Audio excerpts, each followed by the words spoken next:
Hey guys, this is Tauna, and today we have this Sultai Arisen full deck. So this one here is focused around self-milling and reanimation. Also a whole bunch of leaves graveyard triggers. So this one, like whenever creatures leave your graveyard or whenever cards leave your graveyard, create zombies and stuff like that. So a whole bunch of really great triggers to do with that. But the real part of this deck is there is absolutely insane reprints in here. The value of reprints is absolutely cracked. Like, I think that there's currently around 200-ish US dollars worth of reprints in here. Actually bonkers. So going to the new cards first, we've got Kotus Sibseek Champion. So he has whenever you cast, once per turn, on your turn, you may cast a creature spell from your graveyard by exiling 3 other cards from your graveyard in addition to paying its cost. Then whenever one or more creatures you control enter, if it came from your graveyard or was cast from a graveyard, you're going to put 2+1/+1s onto Kotus. It's good. I would much rather use Tevil as the commander though. So Tevil is the other commander here, and he has whenever you attack, or whenever he attacks, mill 3 cards, and you can put a land card from your graveyard onto the battlefield tapped, and then whenever one or more cards leave your graveyard, create a 2/2 black zombie druid creature token. I just prefer that. I think it's better. It kind of reminds me of original Sidisi a lot. I think that Tevil's just better, to be honest.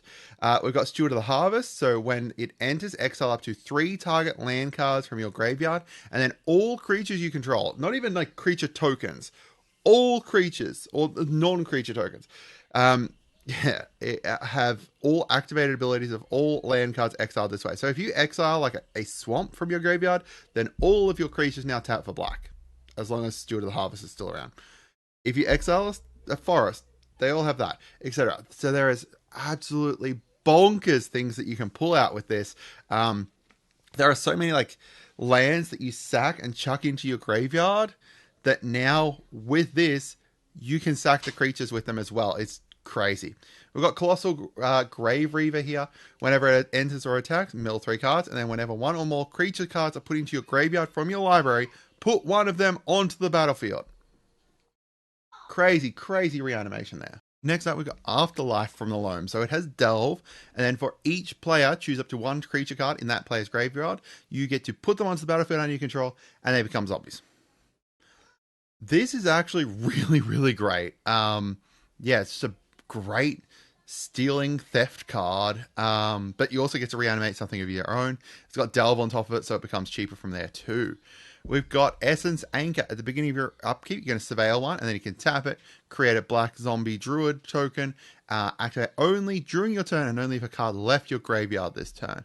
So you're going to get a fair few triggers from this, and you can just tap it for free. And the surveil one's pretty good too. We've got Tevil's Judgment. So this is...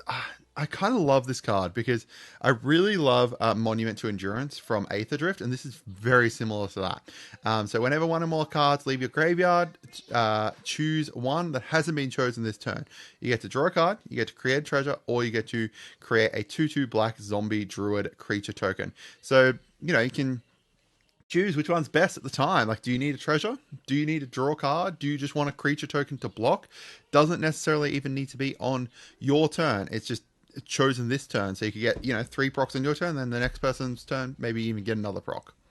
We've got Will of the Sultai. So this is choose one. If you control your commander, you get to do both instead. Either target player mills 3 and then return all land cards in your graveyard from your graveyard to the battlefield tapped. Great.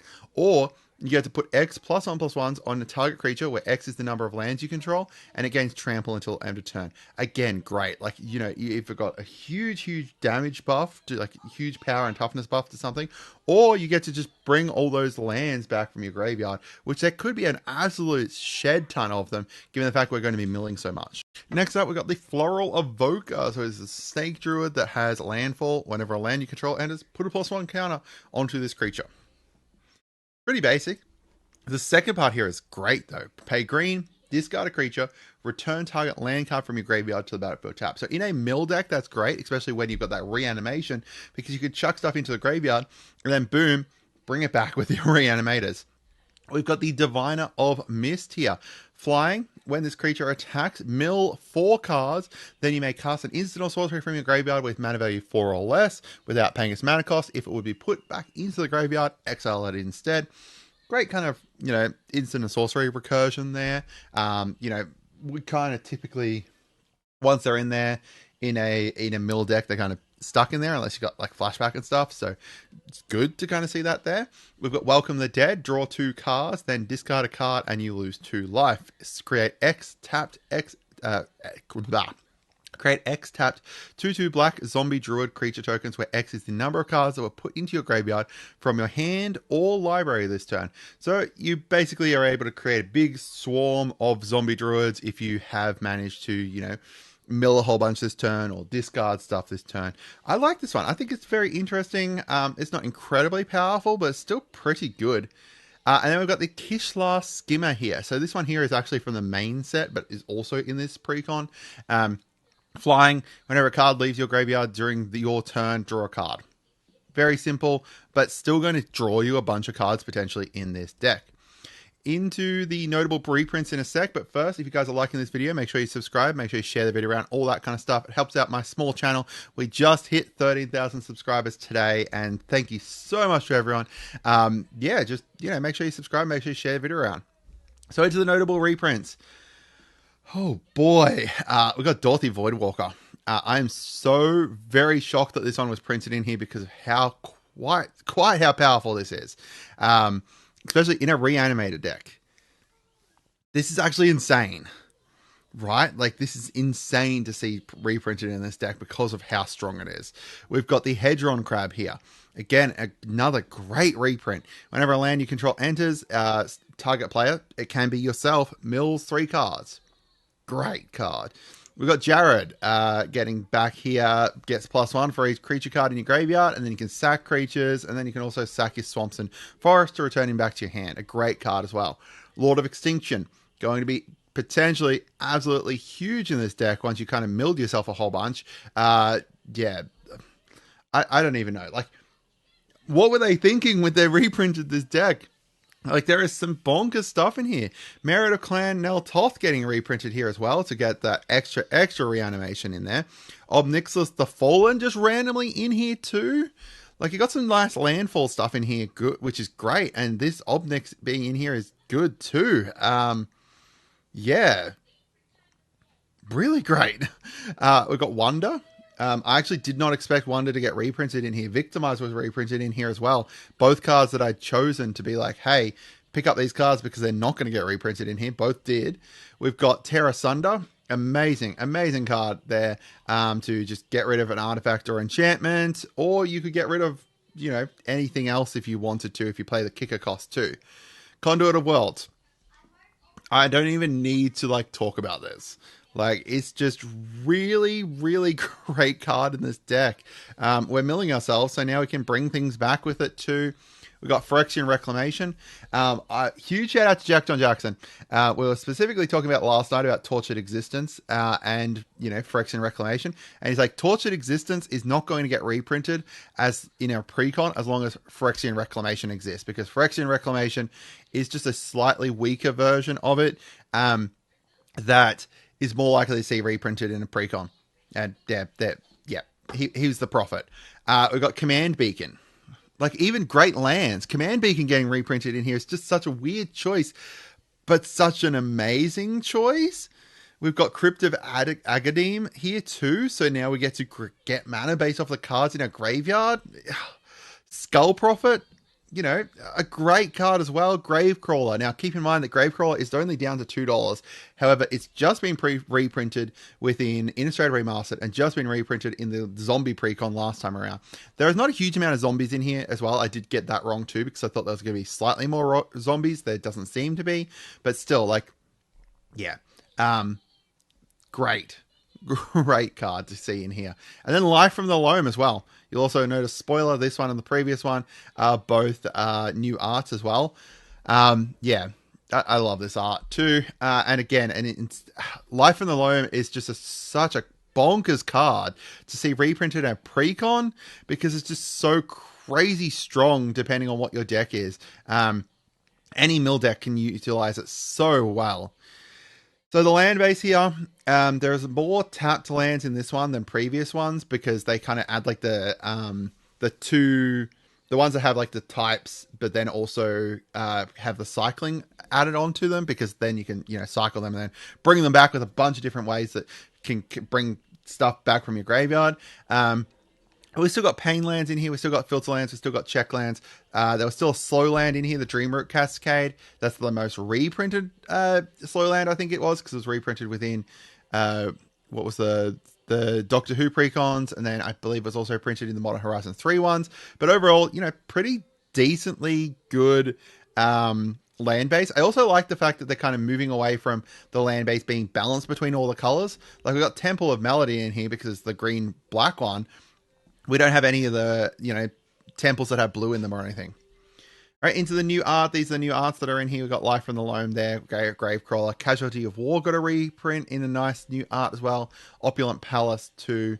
Overall, just, new art is nice. I love the fact that they're putting art into here that's specifically themed around the set. The Life from the Loam one, I think, is the best one. It's bonkers. I also love these kind of zombies that are like the zombies from Sultai too, the Sibsigs. It's really, really interesting. All right, so some quick and dirty upgrades to look at. Head Shredder, boom. Attack, mill. Also, anytime you put those lands into your graveyard, now they're back onto the battlefield. A crazy, crazy great card. We've got Ripples of Undeath. Mill 3, pay 1, put one of those back into, pay 1 and 3 life, and then one of those can go back into your hand. So that's, giving you your card leave the graveyard triggers. You can selectively do it. You don't need to bring something back as well. It's great. We've got Insidious Roots. Now, anytime something leaves, we're creating that big army. Because of the fact that we've got that other, the new card, the green druid that exiles lands from your graveyard to turn all your creatures into mana dorks. Yeah. This is already going to turn them into mana dorks, but now we're going to have even more of them, and they can get the different abilities from your actual other cards, right? Like the Temple of Adagame one onto this could be absolutely bonkers. We got Sidisi. Sidisi, I'm actually surprised was not reprinted in here. I assume that they didn't want to muddle the theming because, Sidisi's like old Sultai, but CDC suits it so well. Mill 3, whenever something leaves, create zombies, boom. We got Meldrotha, the Gravetide. Now we can cast something from our graveyard once per turn. Lost Monarch of Ifnir, boom. Now all those zombie tokens we're creating have a flick 3, which is great. And then we also have the mill here on addition to it. This was just printed for the first time within Aetherdrift Precon, and it's going to be great in this. We've got the Tortured Existence. Again, Jack John Jackson keeps going on and on about this card, and you guys should be too, because it's absolutely crazy in any mill/graveyard play decks.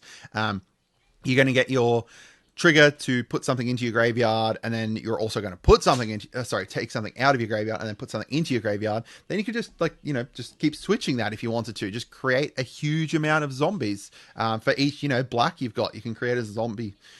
We've got World Shaper. When it attacks, mill 3. When it dies, return all land cards from your graveyard to the battlefield tapped. As I said, there's a bunch of different landfall stuff in here. I wouldn't go hard into the landfall stuff, but I think getting those lands back from your graveyard to the battlefield is always going to be good. We've got Hermit Druid. Mass mill. Huge amount of mill. We've got in the base precon, I think it's about 4, 10, 15 basic lands. So you're roughly going to mill my brain's not working. 6 or 7 cards or something like that. Someone else will do the math for me. But this is good, right? I think that's great. Just a huge mass mill. And we've got 6 here. Reach, when it attacks, mill 3. Put a land from among them into your hand, and then also you can play any non-land permanents from your graveyard with Retrace. So, just discard a land, bring it back onto the battlefield after paying its mana cost. It's great. So some game changes to add. These are the 3 that I'll potentially look at adding. I think Thassa's is decent here as a win con. Keep in mind that if you play Thassa's and you win with Thassa's, people are going to get shitty. But because of the fact that you're milling yourself, I think that it's a decent one. Decent use, and then you can sack it to kind of put it back into your graveyard, then bring it back to kind of do the win. Ristic Study is great for just additional card draw, always going to be great, and then Cyclonic Rift for a huge board wipe. My overall thoughts are, what the frick were they thinking when they made this precon? Absolutely insane reprints. Really great reprints. Not even just in regards to how much they cost, but just in regards to strength, right? Like that Obnix is really great. The like what was it? The Dorothy Voidwalker is absolutely bonkers to see in a precon. Lord of Extinction's great to see here. Jared's great. Like Life from the Loam. This is like this is like upper. This is upper two, maybe even almost three bracket. Like this is a three bracket if you do like very, very minor upgrades. I cannot see any of the other precons being stronger than this. This just absolutely shits on every previous mill precon. Not even just because those were not like, even though those were great precons, this is just that much above it. Oh man. This is just insane. Yeah, I'm really shocked. All right, that's it for today, guys. Have a great day. Goodbye.